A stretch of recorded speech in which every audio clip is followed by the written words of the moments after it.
If you think PhD is about being the smartest in the room, then you are already misunderstanding it.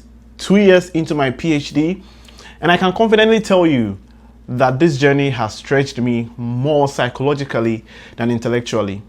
If you're already considering doing the PhD in the US or already in one, there are some things you need to know. Let me tell you the honest truth.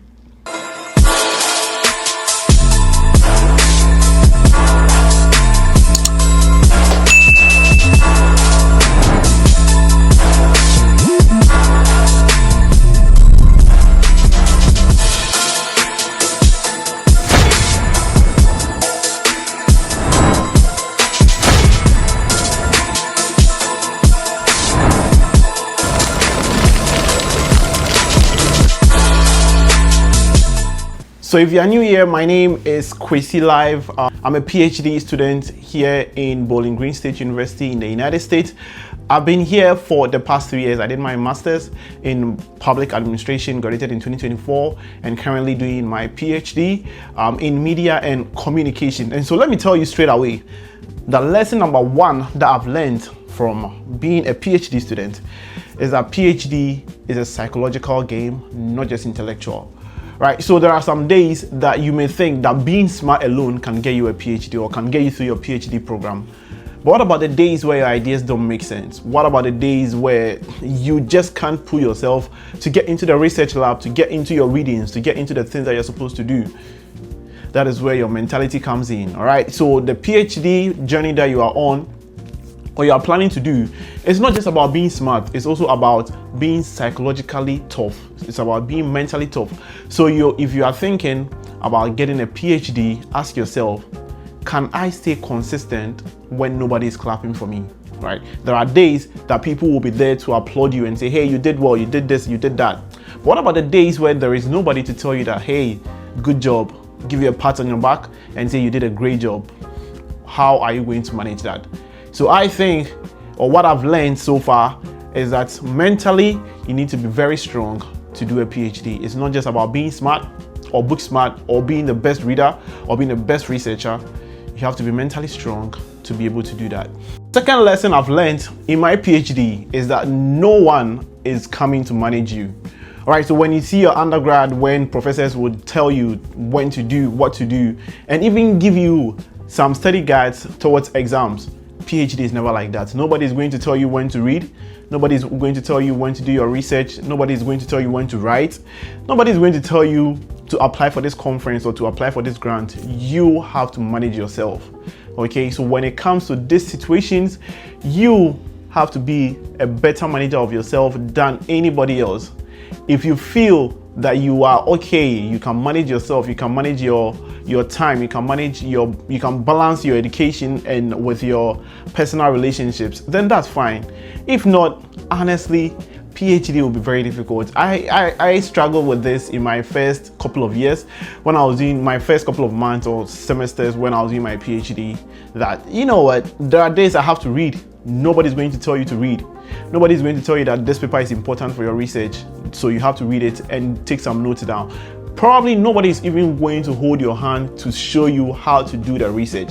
You may have your advisor, you may have your committee members, but they are not going to hold your hand and do everything with you. You will have to find a way to manage that expectation. All right, and so if you want to do a PhD, make sure that you are a master manager of yourself, of your time, of your relationships, of your education, and take accountability for everything, because that is very important in doing a PhD. Lesson number 3 is that funding is a blessing and also a responsibility. Right, so as an international student here in the United States, funding has been very important for me in keeping up with my PhD program. It has helped me pay my fees. It has helped me survive survive as a student here in the United States alone without family. All right, but it also comes with the responsibility, right? So as a funded student, you have to juggle being a PhD student and also teaching, the teaching expectations, the research expectations, and sometimes administrative expectations. All right, so when you get if you get your admission letter and you see the full funding and your insurance and everything is covered, that is a big blessing. take nothing away from that. But it is also important for you to know that that comes with responsibilities. There are even some that give you funding without any research or teaching responsibilities, but you are expected to publish in a top tier journal within a year. So never take it as a free meal to just come and live life as a student in the United States. It comes with huge responsibilities. I have been teaching and doing research alongside. I've been balancing these two. Again, my first 2 semesters were really tough. That's my first year, because now I was supposed to teach. There were students who were waiting on me to grade their assignments. I had to prepare my slides and go and teach in class all the time, or also do research and help other faculty members do their research. So all these things were huge responsibilities that came with the funding. So in as much as I saw the funding, or the funding was a blessing to me, it also came with these responsibilities. But how do you manage these responsibilities? How do you see this responsibility from your perspective? I took it as a blessing in disguise because, one, I have teaching experience, I have research experience, and so going forward, I know that I can put it on my CV that I've been an instructor of record for this class or this course, and that I've also done research with these top tier research people or research members or faculty members in my department. So it depends on the perspective you try to see it from, but it's very important for you to know that the funding is not free. It comes with responsibilities. Lesson number 4 is that relationships change. Right, this one is quite personal. Doing a PhD or getting into a PhD can be a good test for most of the relationships you have in your life. Right, your relationships with your friends and your family may change because of the time constraints, because of the responsibilities you have as an instructor or a researcher. A lot of things come into play, so most of your relationships may be tested. This is not to say that a PhD is a doomsday or is a doom score for all relationships. No, but definitely there are people who may not understand the responsibilities you have as a PhD student, and that is going to affect the kind of relationships you have with them, because you will now be at a point where you have to prioritize between taking them as your friend and ignoring what you have as a PhD student, or prioritizing your PhD and letting that friendship go or that relationship go. So it is very important for you to try and find a balance between the PhD and your friendships or your relationships. If there are people that understand you and would want to have a conversation with you about how your relationships or the relationship is going to change going forward, that's fine. That's a big blessing, because those people are like chef's kiss. I love such people who understand it.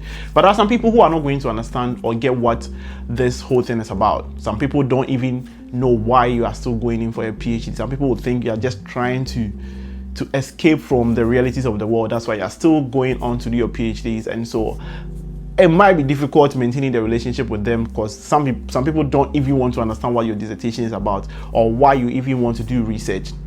That is difficult to manage. But I'm telling you that PhD is very rewarding, because I am fortunate enough to be in a program where we are each other's keepers. All right, in my program, I can confidently say that there is nothing about competition. We are friends, we are family, we go out a lot, we talk, and we share stuff, we share ideas, we share research projects and fundings. We do a lot of things together, and so that has become my second family, sort of. I have best friends in my program, but I also have relationships outside of academia that couldn't stand the test of time since I started my PhD, and that may reality or being real, that may also affect you. So you have to come in prepared and expecting that to happen. I'm sorry. Now, lesson number 5 is that comparison is dangerous, right? So in a PhD program, you are surrounded by people who are very smart, people who have years of research experience, people who have 0 years of research experience, people who are presenting internationally, people who are publishing early. Some people will come into the PhD program already published 3 journals or 3 papers, 3 articles in top tier journals. There are also people who seem to have everything figured out. They come in with their research topic, everything is set, they have the advisor, they start working on their dissertation right from day one. Just know that everyone has their own path. Everyone is different. The fact that you are not publishing early doesn't mean you are not doing well. Don't compare yourself to these people. All right, what if you're not careful? Comparison will eat your confidence away, and you are going to feel like you don't belong in the program.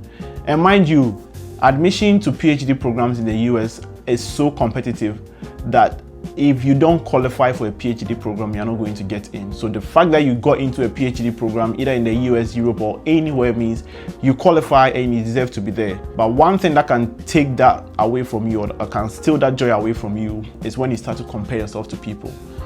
Be in your own lane, work with your advisors, try and do what you can, the best that you can. And then one thing I've learned is this, that everyone's timeline is different, okay? Some people come into the program with a set topic of research or what they want to do for their dissertation, and nothing changes. That is what they do. Some of us go into it without any clear topic in mind. You have to take a couple of classes, you have to speak to a couple of faculty members to actually decide what you want to do for your dissertation. That does not make you a bad student, or that does not make you a worse student from the one who already came in with their topic already prepared. Okay, so it is very important as a PhD student to understand this and try to be in your own lane. Now, the only real competition you have is whether you are growing or not. So take nothing away. People will come in with all these big things and you will come in with zero experience, but that does not mean that you should not grow. So the only competition you should be having is to be asking yourself after probably every semester or every couple of weeks, am I growing? Can I do literature review on my own now? How is my teaching going? How is my research going? Am I getting better? If you don't see any growth in your pathways, then there is going to be a problem. That is why that should be your main competition and not what other people are doing. Focus on progress and not your performance. So lesson number 6, and this is going to be the final one, is that your identity evolves. And this might be the most important lesson I've learned so far from my PhD. So 2 years in, I don't think the same way I used to. Honestly, I don't think the same way. I'm more patient now. I'm thinking more long term, and I'm less concerned about quick validations. Before I came in with a research topic. I remember I spoke to my advisor. I'm like, this is what I want to do. She was like, okay, we'll talk about it. We'll talk about it. And 2 years in, that's not the same topic. Even though that's the same idea I have, it has evolved a lot. I'm more patient about things. I'm not rushing into doing this or doing that because this person is doing that or this person is publishing and doing that.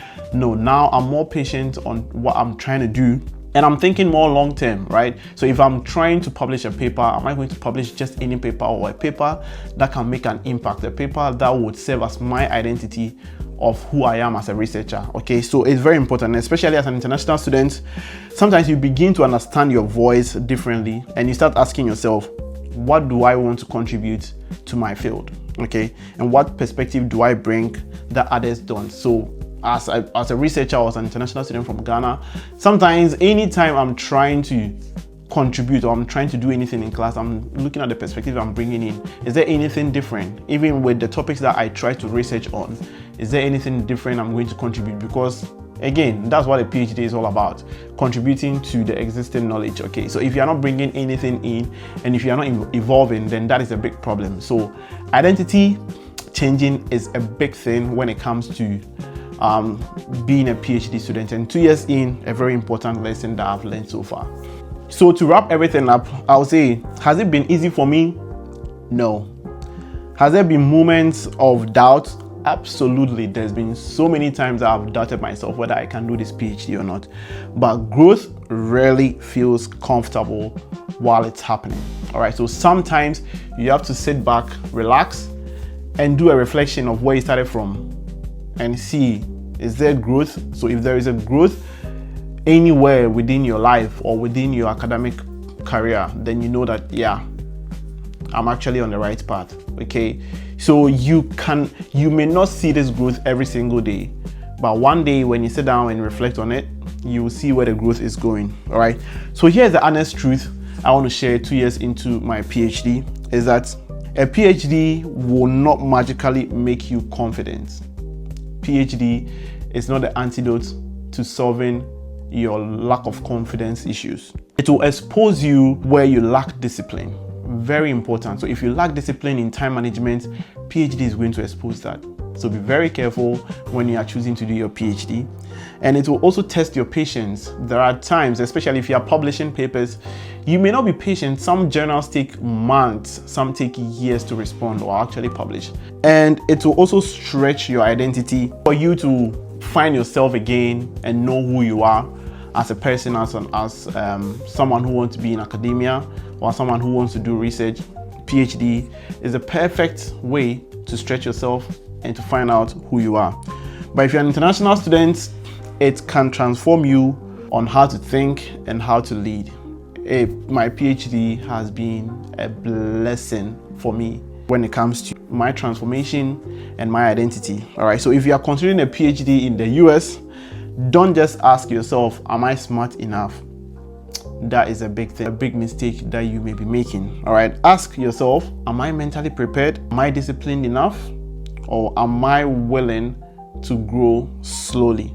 That is the real question you should be asking yourself if you are considering doing a PhD in the US, in Europe, in Asia, in Africa. These are the questions you should be asking yourself before you go into your PhD program. So I'm curious, are you thinking about doing a PhD or are you already in one? Just let me know in the comments what the journey has been like for you, and just share with me. I'm going to interact with you all in the comment section. And if you are new here, please try and subscribe to the channel, because I'm coming back and I'm trying to do more consistent videos from now onwards. Thank you very much for watching. My name once again is Kwesi Live. See you next time. Bye bye.